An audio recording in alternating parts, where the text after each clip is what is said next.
बबेनिफ्राय फैदोंमोन सारा? सार आं बाक्सा सालबारिनिफ्राय फैदों। बाक्सा सालबारि। अके मा हस्पिटाल लाना फैदोंमोन सारा? आं बिसेसकै माने हान्थुआ अस्टियोआर्थ्राइटिस हान्थुनि खोब माने लोरबां जानानै दंमोन। औ दा आं लोगोसे सानायबो दंमोन आरो खिन्थु दा सानाया गैया। लोरबाङा एसे बाङाय दंबोयो आरो आं आसा खालामो समनि लोगो लोगो बे लोरबाङाबो हामगोन होननानै आं सानदों आरो। अके दिनैसिम खयदिन जाखो सारना? दिनैसिम बेहाय माबालांनाया 23 दिन जाबाय। 23 दिनसो अके। 23 दिनाव बेसेबांसो पार्थक्य मोनखो नोङो? गोबाङानो पार्थक्य मोनदों। बेहाय आं सानायखौ खोब मोजां मोनदों आरोखि। सानाया एकदम खमायबोदों ना?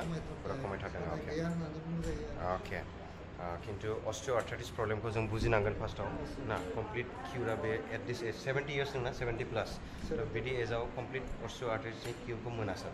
थ' जोङो जि ट्रिटमेन्ट लाबाय बे ट्रिटमेन्टजों सन्तुष्ट दंना गैया सार? अके सानायफ्राथ' खम। सिगां नों थाबायनाय असुबिदामोन नामा बिराद?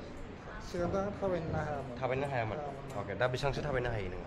थाबायनो माने आं दा सानायखौ माने आं माने 75 हमदों आरो। 75%सो अके 70 इयार्सनि सारा ओमफ्राय अस्टियोआर्थ्राइटिस प्रब्लेम हान्थुनि प्रब्लेम पुरा हान्थु जरा गिला दै खम जानाय गेप खम जानाय ना बे टाइपनि थ' बर्थमान नोङो सानाय सुनाय एकदम खमथार गैयानो आं बुंनो हागौ। गैयानो अके ओमफ्राय ओरैनो जथेस्थ' नोंहा मा प्रब्लेम थाखो दा मा थालांखो मा प्रब्लेम थालांखो?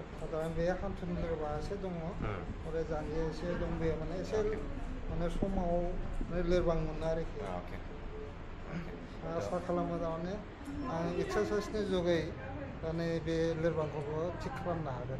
आं फोथायनाय थाबाय। अके आं बेखौनो बुंगोन जाय बैसो गोनां मानसिफोरा ग्रेन्डफादार एजनि जाय एकदमबारे 70 इयार्स 60 इयार्स प्लासनि थ' बिसोर एक्सारसाइजआ मास्ट। नों मा बुंगोन सार?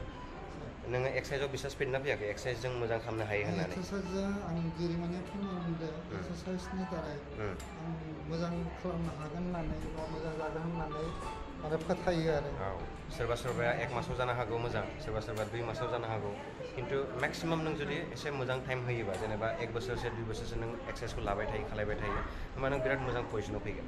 जिखुनु मानसि जिखुनु एजेड मानसि जाय 60-70 प्लास इयार्स थ' बिसोर जुदि एक्सारसाइसखौ लाबाय थायो होमबा बिसोरनि सानाय सुनाया टटेलि मोजां जागोन। टटेलि मोजां जायाबाबो बिराद गुड पजिसनाव फैगोन बिराद बेटार पजिसनाव थागोन बिसोर। अके सार अके समनि एसे माबा फैबाय आंखाल। अके माबा बुंबावनो सार नोंनि गोसोनि खोथा माबासो बुंनो गोसो दंबावो नोंहा?